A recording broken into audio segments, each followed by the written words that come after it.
शेतकऱ्यांच्या पिकाच्या खरेदीसाठी नाफाडच्या माध्यमातून जी खरेदी केली जाते आणि सोयाबीनला योग्य भाव देण्याची घोषणा केली जाते, याच्यावरून विधानसभेत विरोधी पक्षासोबतच सत्ताधारी पक्षातील अनेकांनी प्रश्न विचारले. त्याला उत्तर देताना मंत्र्यांनी त्यांची बाजू मांडली.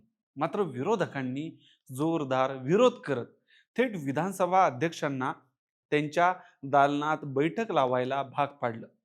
मुख्यमंत्र्यांनी याच्यावर बोलावं लागलं. त्यांनीही मंत्र्यांचीच बाजू घेतली असली तरी शेतकऱ्याच्या पिकाच्या भावाशी संबंधित हा खूप महत्वाचा मुद्दा असल्याने विधानसभेत याच्यावर नेमकी काय चर्चा झाली आणि सर्वात महत्वाचं याचं फलित काय आहे, याच्याविषयी आपण माहिती घेऊया.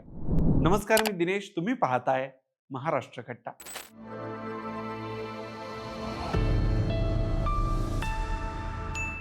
आज हिवाळी अधिवेशनात एक विषय जो शेतकऱ्यांच्या संबंधित होता, त्याच्या पीक मालाच्या भावावर परिणाम करणारा होता, त्याच्यावर दोन्ही बाजूने चांगलीच खडाजंगी झाली.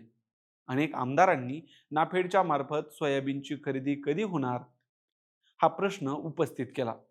विजय वडेट्टीवार असो, नाना पटोले असो, राष्ट्रवादीचे प्रकाश सोळंखे यांनी सुद्धा असे एक एक करून अनेकांनी जवळपास अर्ध्या तासापेक्षा जास्त वेळ चर्चा केली. शेवटी विधानसभा अध्यक्षांनी हा विषय आपण माझ्या दालनात याची बैठक लावू असं म्हणून संपवण्याचा मार्ग काढला. मात्र त्याच्यावरही चांगलीच खडाजंगी झाली.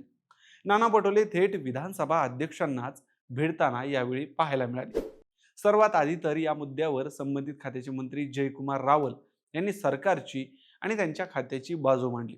केंद्र सरकारच्या निर्देशानुसार आपण पिकाचे भाव स्थिर राहावे यासाठी एकूण पिकाच्या 25% पिकाची खरेदी करत असतो. हा सर्व विषय पारदर्शकपणे पार पाडण्यासाठी बायोमेट्रिक पद्धतीचा वापर करून खरेदीपासून ते पेमेंटपर्यंत सर्व प्रक्रिया पार पाडली जाते, अशी माहिती त्यांनी यावेळी दिली. मात्र सभागृहातील नेते याच्यावर समाधानी असल्याचं दिसत नव्हतं.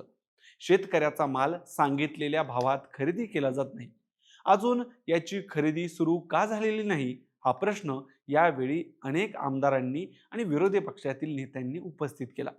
विशेष करून विदर्भातील अनेक आमदार यावेळी या प्रश्नावर बोलण्यासाठी उपस्थित होते, उभे होते. ही चर्चा कितीही वेळ झालं तरी काही थांबायचं नाव घेत नव्हती. याच्यावर तोडगा म्हणून नार्वेकरांनी आपल्याला अनेक महत्त्वाच्या प्रश्नांवर चर्चा करायची आहे, त्यासाठी मी 3 वाजता या संबंधित विषयावर माझ्या दालनात एक बैठक लावतो. ज्या ज्या सदस्यांना याच्याविषयी काही बोलायचं असेल त्यांनी या बैठकीला उपस्थित राहावं. तिथून मी दिलेले आदेश हे संबंधित मंत्र्यांना दिले जातील. शिवाय सर्व रेकॉर्डवरही घेतलं जाईल आणि पुढचा प्रश्न घेण्यासाठी त्यांनी सूचना दिल्या. मात्र त्यानंतर विरोधी बाकावरून अनेकांनी याचा विरोध करत, विशेष करून नाना पटोले यांनी अतिशय पोटतिडकीने शेतकऱ्याचे खूप हाल होत आहेत, याच्यावर सरकारने विचार करायला हवा, हा मुद्दा खूप गंभीर आहे, असं वक्तव्य केलं.